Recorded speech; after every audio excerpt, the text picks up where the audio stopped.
Қайырлы күн, құрметті оқырмандар және әлеуметтік желілерге жазушылар. Иван Шохов атындағы орталық қалалық кітапханада сана әдеби музыкалық клубы аясында құрылған өңірде із қалдырған есімдер, яғни кітапхана тұлғалары портреттік галерея айдарын жалғастырамыз. Бүгінгі басты тұлғамыз саясаттанушы, қоғам қайраткері Салмурзин Сағындық Досмақұлы 70 жасқа толып отыр. Сәлеметсіз бе, Сағындық Досмақұлы? Қош келдіңіз. Қош болдық. Әртүрлі мамандықтар әлемнен танысу мақсатында еңбек мерекесі күні қарсаңында жастарды еңбекке тәрбиелеу, үлкендерге деген сүйіспеншілік, туған өлкеге, жерге деген сүйіспеншілік мақсатында біздің аймақтың танымал адамдарының өмірі мен шығармашылығымен танысу және кездесулер циклін бүгінгі таңда жалғасын табуда. Еңбек күні қарсаңда біздің өңірдегі танымал еңбекқор адамдардың тарихы, жемістері туралы айтпақпыз. Өйткені еңбекпен әр адамның бүкіл өмірі тығыз байланысты және үлгі бола алатын өте маңызды фактор болып табылады. Себебі мұндай адамдардың жұмысы мәдениетті байытады, өз халқына деген сүйіспеншілік білдіреді. 50 ердің жасы, 70 оттың басы, 80 шоқтың қасы дей отыра, осындай еңбегі сіңірген адамдардың бірі, белсенді қоғам қайраткері, тіл саясаттанушы, сана әдеби музыкалық клубының жетекшісі Сағындық Досмақұлы біздің қадірлі қонағымыз болып отыр. Біз өте қуаныштымыз бүгін біздің осы Библия эфир кешіне келгеніңізге, алтын уақытыңызды осында бөліп, бізбен болғаныңызға тағы да ризамыз. Олай болса, Сағындық Досмақұлы туралы кішкене сипаттама, баяндама айтып жерсем, арғай өзіміз тағы да жалғастырарымыз. Яғни, Сағындық Досмақұлы Новотроицк ауылдық кеңесіндегі Лениншіл ұжымшарында туған. 1971 жылы Омбыдағы Столыпин атындағы ветеринарлық медицина институтына түсті. Еңбек жолын Маркс атындағы Кеңшарда ветеринар дәрігер болып бастады. Одан соңғы кезінде Краснокут аудандық комсомол комитетінің ұйымдастыру бөлімінің меңгерушісі, екінші хатшысы, кейіннен парткомның ұйымдастыру партиялық жұмыс бөлімінің нұсқаушысы болып қызмет істеді. 1998 жылы Сағындық Досмақұлы Солтүстік Қазақстан облысына ауысып, онда облыстық ақпарат және қоғамдық келісім басқармасының бұқаралық ақпарат құралдары және реформаларды насихаттау, әлеуметтік лингвистика, әлеуметтік технологиялар бөлімде бас маманы болып қызмет атқарды. Және де көптеген басқа салаларда өз деңгейін көрсете білген біздің Сағындық Досмақұлы бүгін біздің арнайы қонағымыз болып отыр. Олай болса, сондықтан сізге бірінші осы сұрағымызды қойғым келіп отыр. Бірінші сұрақ мынандай. Әрине, әдеттегідей келген мейманмен өзіңіз туралы және өзіңіздің мамандығыңыз туралы қысқаша сипаттап берсеңіз. Сондай-ақ бүгінгі таңда көптеген жетістіктерге жетіп жатсыз. Осы жолға қалай келдіңіз? Яғни ветеринария саласында, мәдениет саласындағы еңбек етсеңіз де, менің ойымша, тарих жағына бейімсіз. Осы жөнінде не айтар едіңіз? Мен туып өскен уақыт, ол сондай бір кезең болды. Ауыспалы деген сияқты. Бұрынғы Совет үкіметі, кеңес үкіметіндегі келе жатқан анау историография, тарих пәні деген сияқты. Тарихтың мәліметтері, тарих жөнінде көп нәрселер өте не болды? Аздау да болды да, көбіне тиым салынды. Оны біз білеміз. Сондықтан сол кезден бір мектепте жақсы бір тарихшы болған екен. Соны 7-ші класстан бастап өте жақсы соған бір әуесқой тарихшы болып кеттік. Содан түгелін қопарып, кітапханадан шықпай, сол ол кезде түсетін көп жақсы жаңа кітаптарды алып. Енді әлгі жуырда Олжас Сүлейменов айтқандай 60-70 жылдары деген, мына 1960 жылдары 70 жылдары ол ең сондай бір ренессанс сияқты болды біздің совет үкіметі сол кезінде. кездегі уақытта, иә? Ол десеңіз, міне Москвада оқыған, сол мына Олжас Сүлейменов, Мұрат Мұқанов, түгелде әлгі кім Мұрат Әуезовтер, сосын тағы көп сондай күшті артынан біздің қаймағымыз болатын, сол мәдениеттің, біздің халқымыздың ең күшті тұлғалары сонда қалыптасты.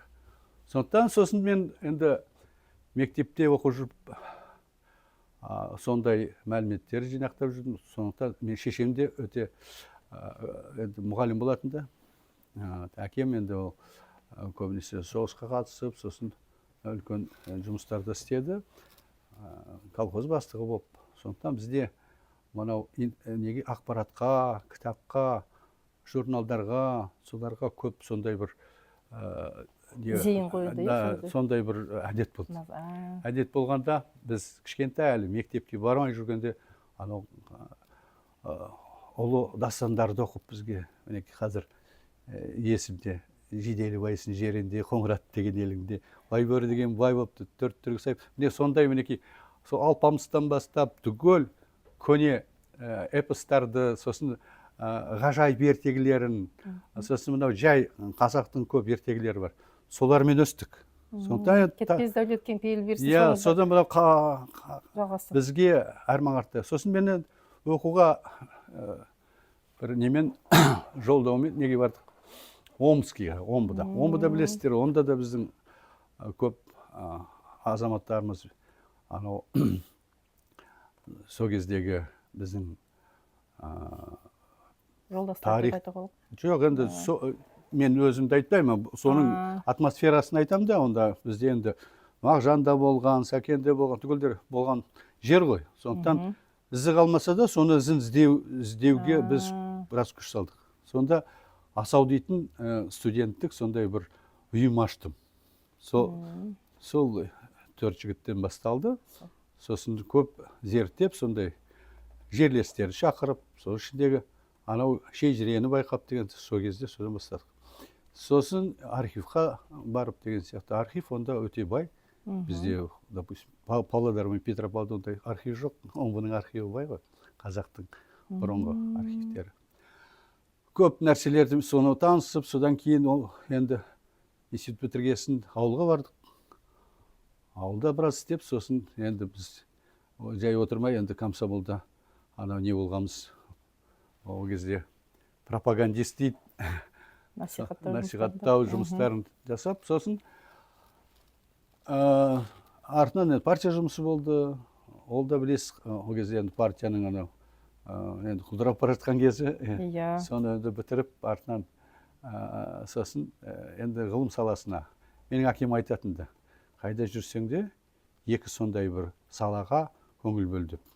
Ғылым саласы мен партия саласы деп. Ол кезде сондай партияның жақсы уақыты болды ғой. Сол Брежневтің кезі деген сияқты. Сол байқасаңыз, сол кезде мен партияны да көрдім, ғылымды да көрдім.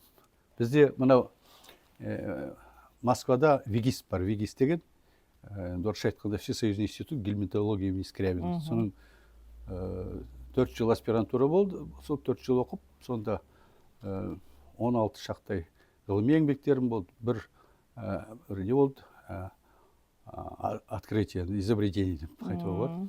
Содан кейін сол ақырын артынан қиын уақыттар келді. Яғни 1995 жылы сіз осы мемлекеттік қызметке ауысып кеттіңіз, иә? Иә, акиматқа алып кетті мені. Сол Павлодардың акиматында сол 2 бөлімді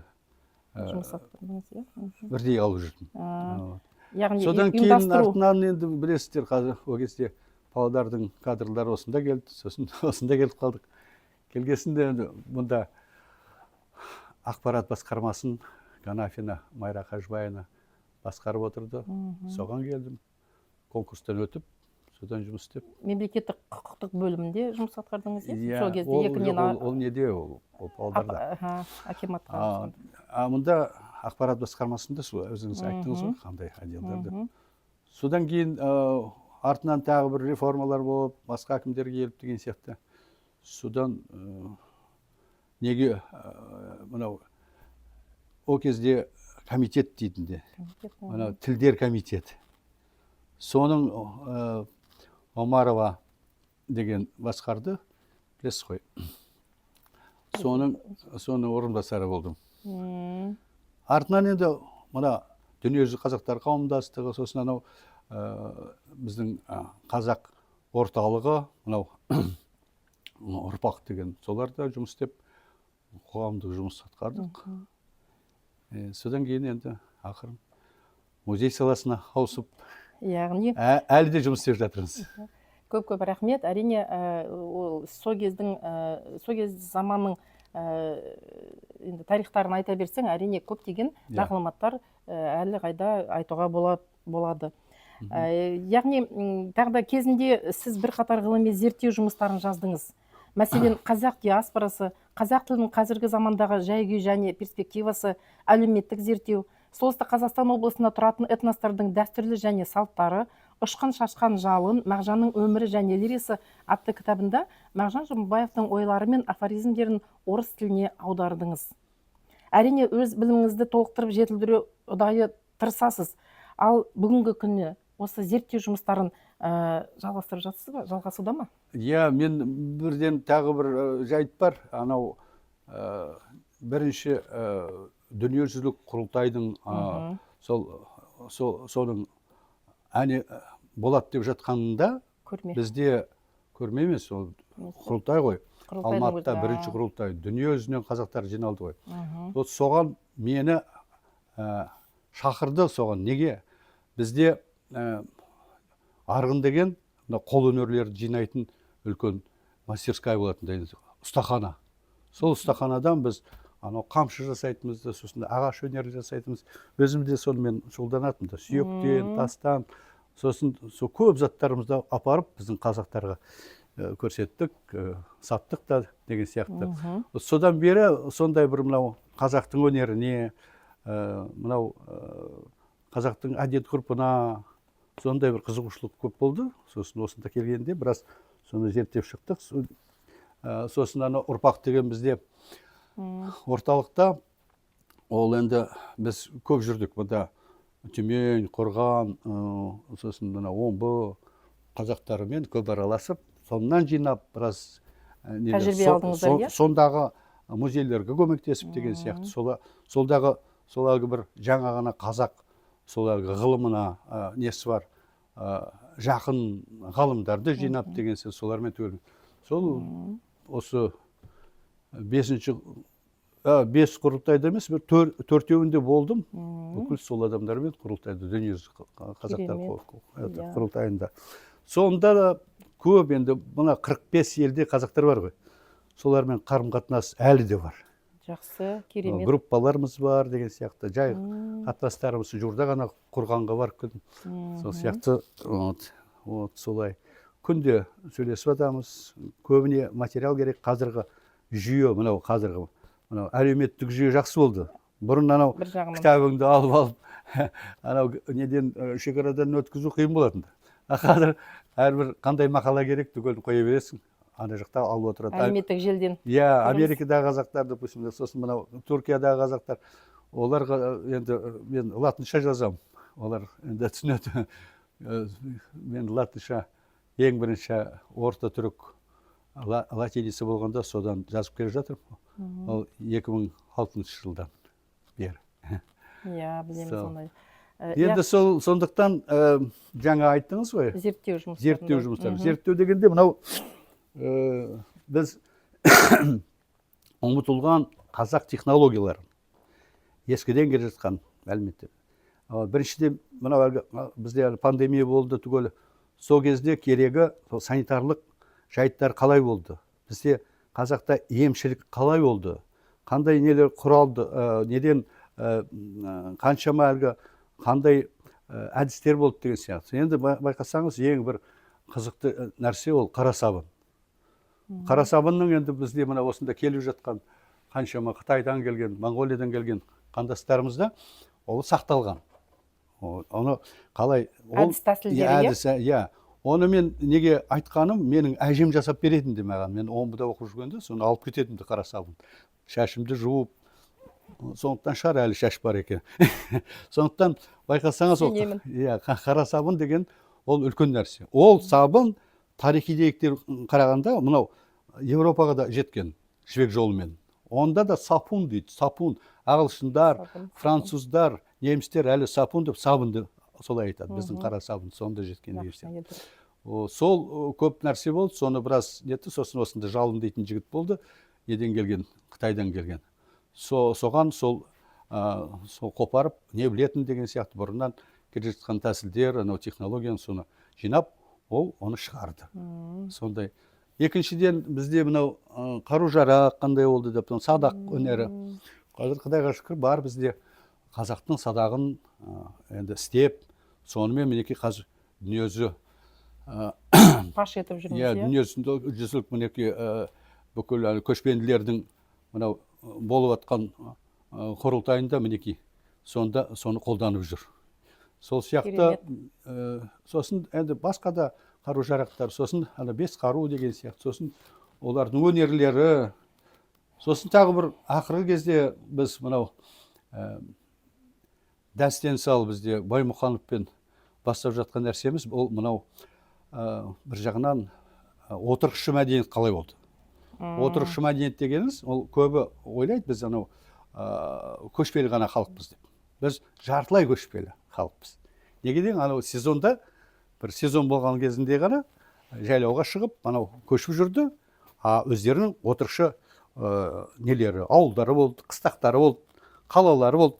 Осы жақта мінекей Ақтау дейтін қала бар екен, оны қазір мінекей Дәстен бауырымыз оны істеп жатыр, жинап жатыр мәліметтерді. Ол зерттелген нәрсе. Ол жариялау керек, көрсету керек. Осы Петропавлдың жанында Ақтау дейтін қала болған, қайда ол 60-шы жылдары жазып қойған жүр. 60-70-шы жылдары. Әлі оны ешкім жай көңілі жетпейді, басқалардың қолдары жетпейді. Аяғына дейін білмейді ғой. Білмейді. Сонда жариялап қазір көріп жүрміз. Сосын мынау мен өзім жағым, мынау қазақтың қыстаулары қалай болды, қандай үйлер болды, ол үйлердің қандай түрлері болды деген сияқты. Оған маған бір себеп болғаны, ол Өзбекәлі Жәнібековтің жазған нелер, еңбектері. Сосын сол арқылы біздің мына Өскемен қаласында кейбір сондай үйлерді этноауыл жасап, соны көрсетіп жатыр, әлі қолданып жатыр. Сосын мынау біздің оңтүстікте сақтардың, сосын қазақтардың мына моншаларын көрсетіп жатыр деген сияқты. Енді олар жұмыс істейді туристік объект ретінде. Бізде өзіңіз білесіз, мынау Ботайымыз, мынау Ботайдағы қаншама үйлердің түрлері. Ол мен Алтайға барғанда Алтай қазақтары сол Ботайдың үйшіктері сияқты үйлер жасайды екен үйдің жанында. Ол шошала дейді, басқаша айтады. Мұнда шорам үй деген болған екен. Ондай болмаған. Басқа жерде басқаша ол. Бірақ осында мынау Мағжан ауылында, Мағжан ауданында, сосын Аққайың ауданында шорам үй дейді. Сондай бір түрі бар екен, шошала сияқты. Солар түгел зерттеп, сол мақала жазып, сонымен шұғылданып жүрміз. Сосын бізде мынау қазір білесіз, тағы да бір үлкен нәрсе болатын түрі бар, ол Қызылоба. Қызылобаның енді анау 7 мавзолей ашылды, соның біреуін үштен бір бөлігін ғана қазбалағанда қаншама артефакт алды. Көрдіңіз бе? Сол сияқты анау қазір біреуін ашып біткен жоқ, әлі 6-ау тосып тұр. Бұл үлкен сенсация болатын түрі бар. Көрдіңіз бе? Сосын мынау бізде ұмытылған кейбір адамдар біледі, бірақ жазбайды. Көбі сол өзінің жадында сақтап жүреді. Соларға экспедиция құрамыз ба деген сол ойымыз бар. Экспедициямен барып, сұрап деген сияқты. Осында бір-екі экспедиция болды, біздің мынау орталық музей жасады, бірақ жеткілікті емес. Көбі мынау әсіресе мынау Сібір, Омбыда 200 ауыл болған. Одан да көп дейді. 200 явно болғаны бар. Соның 35 ауыл қапты қазақтың ауылда. Сонда қаншама адамдар әрбір осынан алып кеткен, енді жай әлгі жатақтар емес қой, кетіп қойғандар анау атқамінерлер, солар бірге нелерін алып кеткен артефакттарды. Соны енді мынау экспедиция болатын болса, ол қазір әлі қалып жатыр, бірақ бірнеше жылдан кейін ол шығып қалады қоқысқа. Сондықтан сол жағынан да біз барғанда алғы көңіл бөліп, ана сондай әуесқой адамдарды жинап, сонымен жұмыс жасап жүр. Сол жаңа айтайын деген, сол бір Қарағандыда бір этнографиялық орталық бар. Ол орталық сол Жакин Мәулен дейтін ғалым, сол кісі бірінші Ресейге барып, сол Омбыға барғанда, сонда көп мәліметтер жиналды Баян Батыр жөнінде. Сол сияқты көптеген жергілікті тұрып жатқан ғалымдармен жұмыс істеуге болады екен. Бірақ кейбір мәселелерді бізге тура бермейді, онда тұрып жатқан Ресей азаматтарына береді. Сондықтан сол бір әдісі бар екен сондай.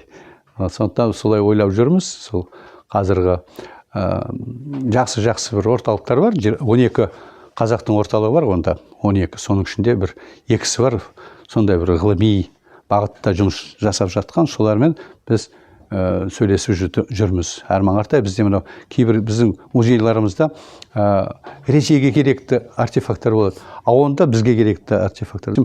Сол әлгі бір рет болғаны Кенесарының 5 қаруы Омбыда жатыр. Сосын онда 11 томдық жинақ бар. Қазақтың мынау мал шаруашылығы жөнінде. Оны бізге көрсетпейді. Бір ғалымның айтуынша, Новосибирден келген, ол айтады, оны қазір пайдаланса дейді, Омбы облысы бүкіл ауыл шаруашылық ғылымының бірінші орынды алушы еді дейді. Сондықтан біздің тәжірибе жатыр. Сондай зерттеулер алдымызда. Сосын мінеки қаншама жастар енді көбі түсінбейді. Біздің бұйымдар бар, апаларымызды жинақ қойғанда көрпешелер бар, сандықтар бар, ыдыс аяғы бар деген сияқты. Олар түгелі бізге құндылық қой. Сондықтан жастар оны білмей қоқысқа лақтырып жататын жағдайы бар. Сондықтан соны кетіп қоймасын қоқысқа деп, соған ақырын сол қазіргі тырысып жүргеніміз бір сондай бір экспедиция. Сақтап қалу, иә? Экспедиция құрсақ деп. Жақсы, өте жақсы ой екен. Экспедиция арқылы осы біздің расында да салт дәстүрімізді, бар құндылықтарымызды сақтап қалу, жинап, сақтап қалу. Мен тағы да бір білетінім, сіз осы біздің қаламызда, Петропавл қаласында, Қызылжар өңірінде ашылған Имам мәдениет музейімен және жуырда ашылған бір қуанарлық жайт, Ботай галереясы туралы айтып берсеңіз. Жақсы. Біз енді осы өңірге келген қонақтар болсын, не болмаса көршілес, мынау елден келген адамдар болсын, ең бірінші көретіні біздің мынау мұражайларымызбен біздің галерея. Галерея, міне арт галерея Ботай ашылды. Ол үлкен қуаныш жағдай, жастарымызға да, көршілерімізге, келіп жатқан туристерге де жақсы. Оның ішіндегі енді бірнеше рет осы өңірдің суретшілері түгелдері жиналып, бүкіл дүние жүзінен жинап деген сияқты, сонау Парижден келіп, сондай суретшілер жинап Ботайға апарған. Ботайға апарып, қалай түсінесіз, мынау не берді? Бұл мынау ең бірінші доместикация дейміз, қолға үйрету шылқыны. Ол жағдай не берді? Осы біздің өркениетке дегенде, ол көбі қазір сол арқылы, галерея арқылы, өзінің суреті арқылы соны көрсетті ғой. Сонда әлі де көбі түсінбейді. Неге? Ол жарайды, жылқыны үйреткен екен деп. Ол жай жағдай емес, бүкіл адамзат сол арқылы мынау арба жасады. Арбадан кейін машина пайда болды. Машинадан кейін оны көтеріп самолет пайда болды деген сияқты. Мінекей, дөңгелектің шығу біздердің осы жерден шыққан деген сияқты, ең бірінші. Енді атқа міну деген сосын мінекей отырықшы мәдениеттен ол мынау қазіргі көшпелі мәдениет өте, қазірдің өзінде біз көшпеліміз, түгеліміз. мынау сол анда да барамыз, мында да барамыз, сіз бір шетке шығып кетесіз. Түркия, Аравия, Біріккен Араб ұйымдары деген сияқты қайда болсын? Вьетнамға барып жатыр, анда барып жатыр, Қытайға барып жатыр. Көшпендіміз біз. Әлі көшпендіміз. Сондықтан көшпенділік, мынау мәдениет ол өте биік нәрсе. Жастарға керегі. Сондықтан біз осыны көшпенділікті пайда болғаны ол жылқыдан бірінші басталды. Біздің енді сәйгүліктеріміз, арамақтарымыз белгілі ғой, қазір дүние жүзіндегі ең күшті жылқылар бізден. Совет үкіметі кезінде де анау бізде не болған бір Ақалтеке Абсент деген. Ол да бірінші орын алған бүкіл дүние жүзінде. Ол да Қазақстаннан шыққан. Сондықтан өзімізде қанымызда. Сосын да осында енді ойласақ, бұл Ботайдан басқа осы галерея бір жағынан ол насихаттауға жақсы. Екіншіден мынау Венгрияда бар музей коня дейтін, енді жылқының музейі. Сосын Германияда бар, Америкада бар. А бізде жоқ. Біз үйретіппіз, бірақ біздің музейіміз жоқ. Көрдіңіз бе? Енді Зайберт ылғи соны армандайтын да, Виктор Федорович. Ойбай, осындай болса, музей істесе деп ылғи айтатын да кездескенде. Сол сияқты. Ол да бір рухани байлық. Иә, ол бүкіл дүние жүзінде сондай. Міне қазір біз оны бір жағынан көбі оған қарсы шықты ғой. Францияда болды, Францияда солай болған, адамзат сонда ғана еді. Бірақ мына біздің жылқылар ол басқа. Мынау Ботай мәдениетінің жылқылары ол мына біздің қазіргі келіп жатқан Керқұлан деген әлгі Пржевальский ашқан жылқылармен бірдей болған, сондай. Олар қайта тағыланып кеткен дейді. Қайта тағыланған жылқылар. Сондықтан бізде ерекшелігі бар. А мына жылқылар басқа. Араб жылқысынан, түркмен жылқысынан шыққан. Сосын біздің әлгі қазанат дейді, солардан шыққандар ғой қазіргі жылқылар. Анау ол бұрынғы затта, анау Андронов мәдениеті кезінде ол басқа жылқы болған. Оның түрі басқа. Қазір мінекей Қостанай облысына әкеліп олар енгізіп жатыр қазір. Сонда бір жылқының бағасы $1 миллион екен. Көрдіңіз? Құны сондай отыр. Қазір біз соны қайтадан соны көрсетейік деуге ұмтылып жатырмыз. Жаңа Қазақстанда солай болады деп. Яғни бүгінгі таңда біздің жас өспірім балаларымызға, кез келген өскелең ұрпаққа ол өте жақсы үлгі деп ойлаймын, де. Музей болсын. Көзбен көрген жақсы ғой. Көзбен көріп, өздері дәл осы жерде өздеріне үлкен деген бір ақпарат, мағлұмат алуға әбден болады деп ойлаймын. Екіншіден айтсақ, бұл біз 70% дейді осы біздің халықтың мұсылман, осы біздің елімізде. Бірақ оның мәдениеті, ол ислам не әкелді бізге? Ислам қандай мәдениет әкелді? Не үйретті деп айтуға болады. Оны көрсету үшін бізде тағы да бір жақсы жаңалық алдыңғы жылдан келе жатыр. Музей, ислам мәдениетінің музейі деген. Ол зиялы қауымға сондай арналған нәрсе. Діндар адамдар онда енді қатысасыз да ол. Ол бұрындан келе жатқан тарихы. Байқасаңыз, біздің мәдениет, міне сіз кітапхана дегенде ең бірінші білетін, ең бірінші түрік рунасынан кейін араб, мынау несін, араб алфавитін, әліппесін 900 жыл пайдаландық. 900 жыл. Байқаңыз, ол үлкен бір мыңға жетеді. Көрдіңіз бе? Сол сияқты мынау сон мәдениеті, мынау біріншіден жазу, екіншіден кітап, үшіншіден мынау әдет ғұрып, мынау тазалық, ол мәдениет үлкен. Адамның мынау мұсылман халықтарына қарасаң, түгелдер сол мәдениеті сондай бекім, тазалығы күшті.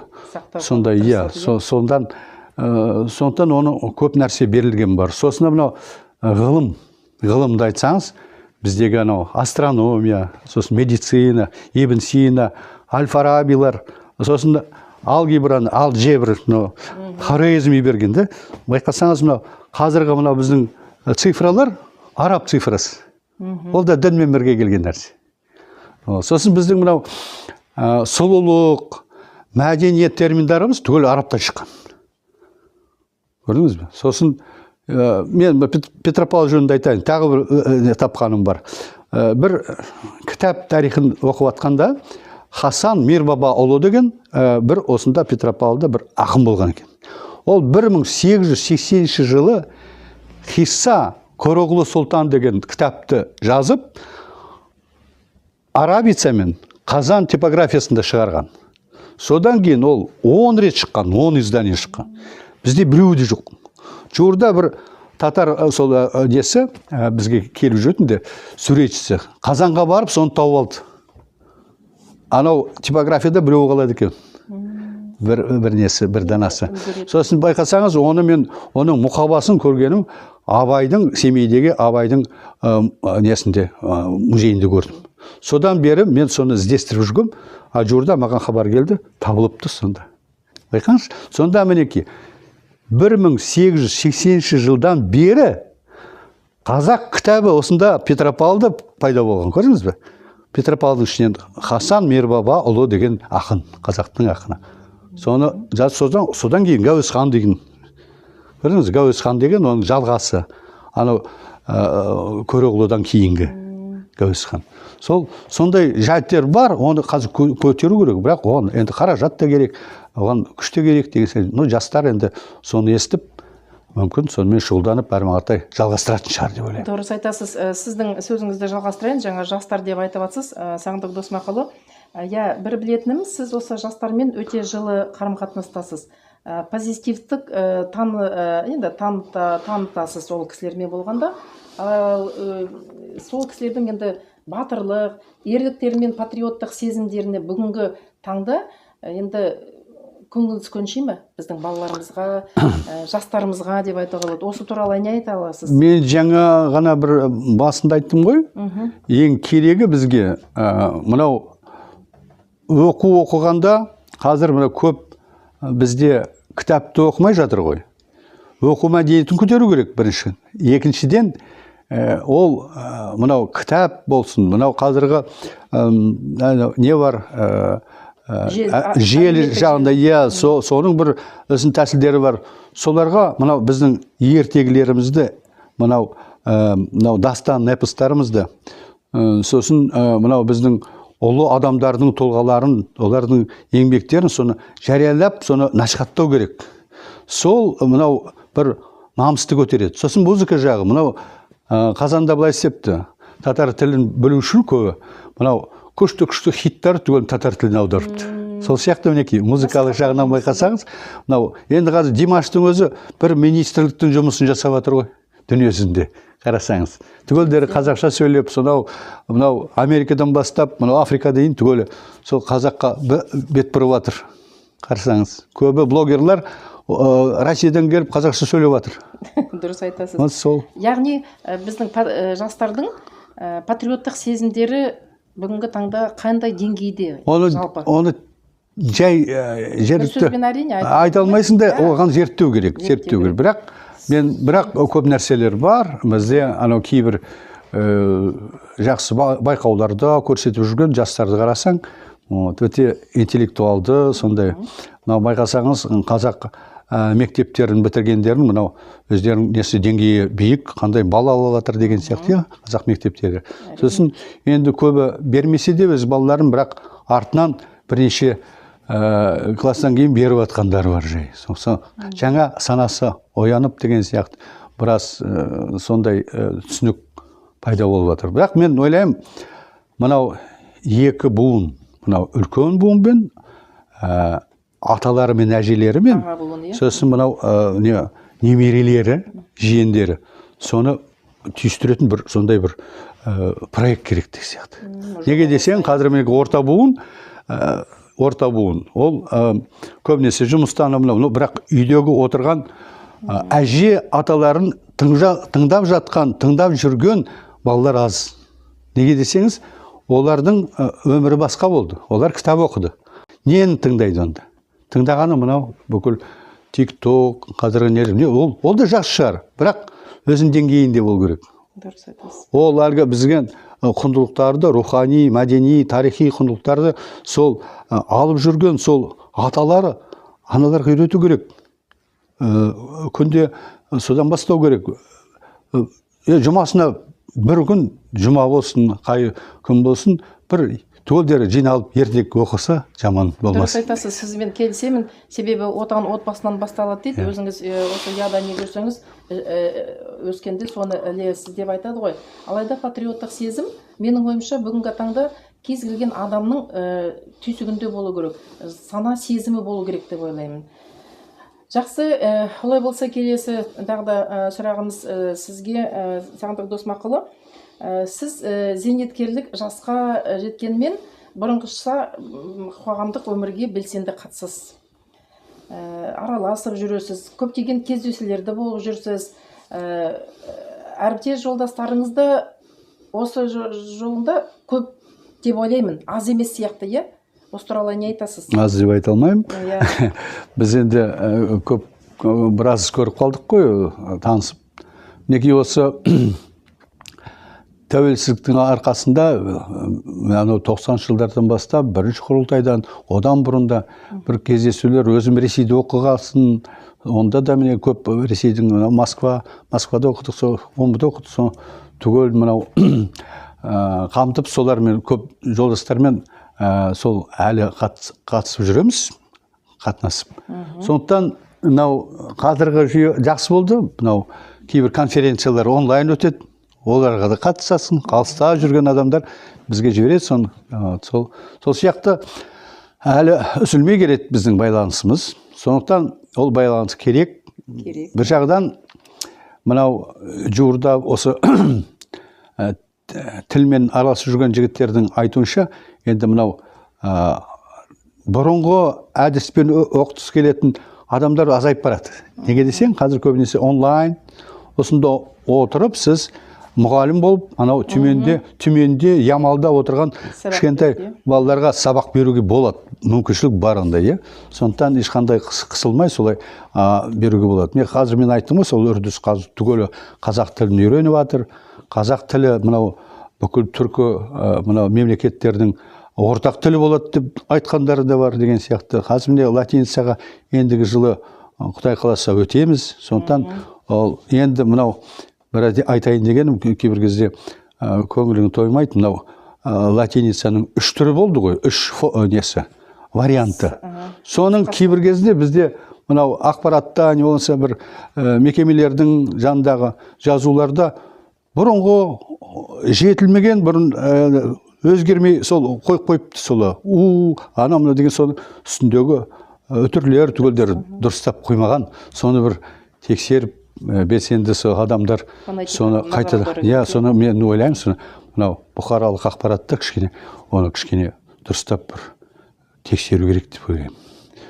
Қоғамнан ба, не болмаса біздің мынау әкімдіктен ба, сондай бір комиссия құрып, соны қарау керек. Ең ақырғы варианты, енді осы қазір бар ғой бізде, Құдайға шүкір, ендігі жылы 25 жыл біз соны жоспарлап қойған, сол латиница көшіміз керек. Түгелдей. Ол да дұрыс деп ойлаймын. Енді байқасаңыз, қазіргі біздің мынау дүниежүзі көшпенділерінің ойындары болып жатыр ғой, онда да мынау қаптаған конференциялар өтіп жатыр. Сонда да көп бір неге келеді деп ойлаймын, мәмлеге. Неге десеңіз, мынау 89 елден келген қаншама адамдар, олар енді соның енді түгелі түрік болмаса да, жарысы түрік шығар. Сондықтан түркілер түген бір-бірімен түсіну үшін латиницаға көшу керек. Дәл осы жерде айтып кететін жайт, Сағындық Досмақұлы қанша зерттеу жұмыстарын істеп жүрсе, саясаттану болса да, бірақ та тілге деген жанкүйер, жанашырлардың бірі деп айтуға болады. Жолдастары туралы айтып отырсақ та, әлі де тіл жағына көп бейін беріп отыр. Ал жолдастарына келетін болсақ, Зейнолла деген бір жолдасыңыз бар. Және де Марат Қарибекович Нұрғалиев деген жолдастарыңыз бір екен, сол кісілермен тығыз қарым-қатынастасыз ба? Олар енді Марат Қарибекович дегеніміз ол үлкен бір философ. Мен бірінші философия. Олар бірге біз этноол деген үлкен проекті бастағанбыз. Соның бүкіл несінде жаздық, бүкіл проектіні істедік, бірақ қаражат таба алмай басқа өңірлер бізден алып кетті оны. Енді өзіміздің Менің енді жерлестеріміз Павлодар алып кетті, біздің бір жобаны жарайды, ол жерлестеріміз ғой, сондықтан ешқандай не жоқ. Сол бірақ біз бірнеше рет мынау әдемі біздің мынау Шалқар, Имантау көлдеріміздің жанымызда үлкен форум жасадық.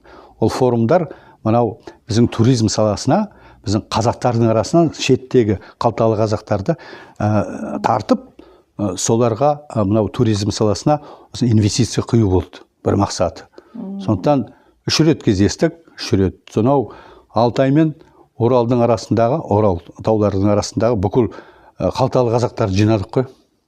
Олар келіп көрді, содан нәтиже біраз бар, енді жылда келетін болды кейбіреулері деген сияқты. Екіншіден жаңа айттыңыз жолдастар деп.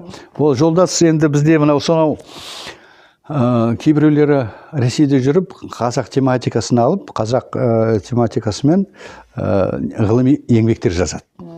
Тіл жөнінде болсын, тарих жөнінде болсын. Соларға біз консультатив ретінде сол көмек береміз. Сол көбі мінеки кандидат, доктор болып кетті көбі. Сосын мынау қазіргі уақытта жастар өте сондай бір қазақтың мынау әдет ғұрпына сондай бір қызығушылық білдіріп жүр. Мынау ондай. Сосын екіншіден тағы да бір жақсы жайт, анау біздің анау кейбір белсенді ақсақалдарымыз сонда тұрып жатқан. Әрбір болған бір ауылының жанына тас қойып, осындай әулеттер тұрған деп, соны жазып, соның тарихын біраз көтеріп жатыр. Шеттегі қазақтар. Көрдіңіз бе? Ол да бір жағынан мынау жадымызда сақтап жүрген балалардың, мен осы жерде, осы ауылда өстім, осында өндім, осылай шықтым деп, соны айтып жүруге қандай жақсы.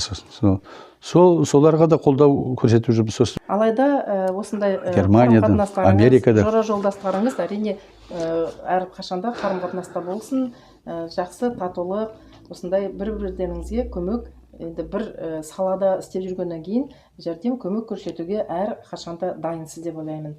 Олай болса, бүгінгі Библия эфир кешін жалғастыра отыра, бір тағы да соңғы бір сұрағым деп айтуға болады.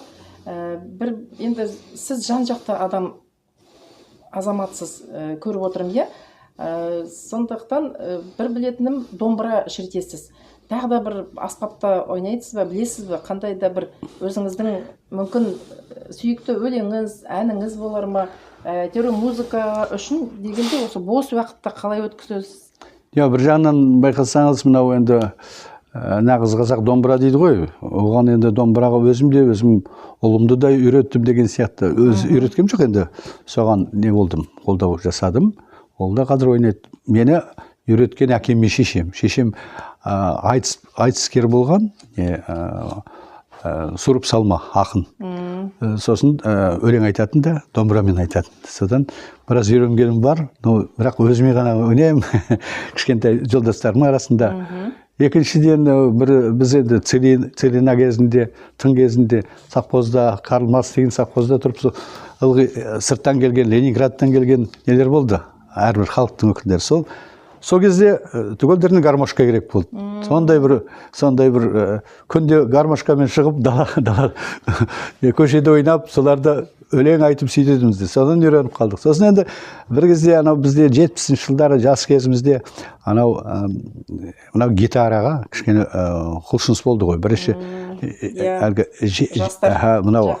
особенно америкалық не болсын, сол жақтан көп сондай бір не болды. Батыстан келген бір сондай бір үрдіс болды. Көбі әрбір аулада гитара ойнап, солай жастармен, ол жастардың құралы болды. Қазір білмеймін, көп гитарамен жүрген балаларды көрмейсің қазір. Ол кезде көбі. Біз студент болдық, стройотрядқа бардық, ылғида гитара. Анау неге шықсаң, табиғатқа шықсаң да гитара, анау ненің от жағып, костердің жанында отырып, гитара айту деген сондай бір не болды. Мода сияқты болды. Сондықтан енді сол осы үш инструментті біраз үйрендім.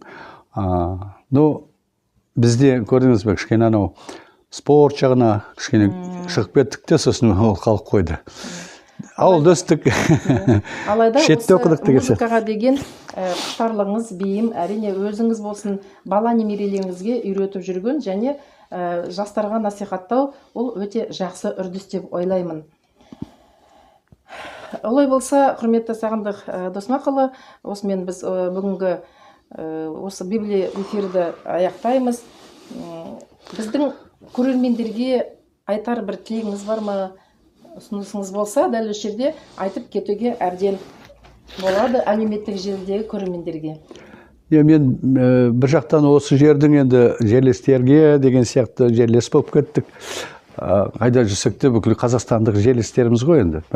Айтатыным бұлай, мынау қазіргі ең бірінші ауызбіршілік бірлесіп түгелміз мынау намысымызды көтеріп, сосын бір-бірімізге сондай сыйластығымызды ұмытпай деген сияқты. Сол осы атың төбелдегі кішкентай өзіміздің қаракөз халық бар осында. Сонымен енді бір тұтастай болып, сол мынау идеология жағын көтеріп, сосын мынау қазіргі арнамыз мынау біздің мынау тарихи, не болмаса рухани байлықтарымызды көп көтеріп деген сияқты. Осы мынау кітапханаға келіп, жақсы түскен кітаптарға үңіле тұрсақ, сол жақсы болар еді деп ойлаймын. Сондай тілегіңіз бар біздің жастарға, иә? Жақсы. Енді музыкаға әрбір өзі барады деген сияқты. Қазір музыкағасы бармайды ғой. Но бірақ біздің клубқа келуге болады. Қандай жас болсын, кәрі болсын. Біз жасына қарамаймыз, Сана әдеби клубына кез келген азаматтарымызды, қала тұрғындарын шақырамыз. Сана әдеби музыкалық клубының негізгі іс-шаралар жоспарында өткізіліп отқан іс-шараларға сіз белсендік танытып, азаматтық ұстанымы, мемлекеттік тілдің арнасын кеңейту мақсатында өскелең ұрпақты зияткерлік рухани дамытуға, салт дәстүрлерді насихаттау, кітапханаға деген белсенді ынтымақтастық пен патриоттық тәрбиелеуге маңызды көмек көрсетіп жүрсіз. Кез келген шарамызға белсенділік танытып, ұдайы осындай әдіс тәсіл беріп, біздің осы белсенді қатысушымыз болып жүрсіңіз. Сондықтан сізге зор денсаулық тілеймін. Мерейтойыңыз құтты болсын, жастан жасқа жасай беріңіз. Біздің енді осы тұрақты белсенді зейнеткер деп айтуға болады. Зейнеткеріміз Сана әдеби клубының мүшесі бола тұрып, сізді енді алдағы уақытта тек қана енді жақсы көріністердің көре берейік.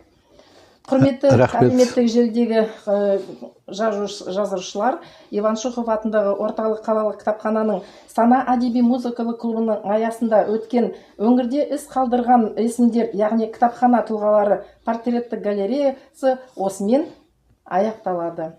Сіздермен болған Алтынай Қожабайқызы. Сау, сәлемет болыңыздар.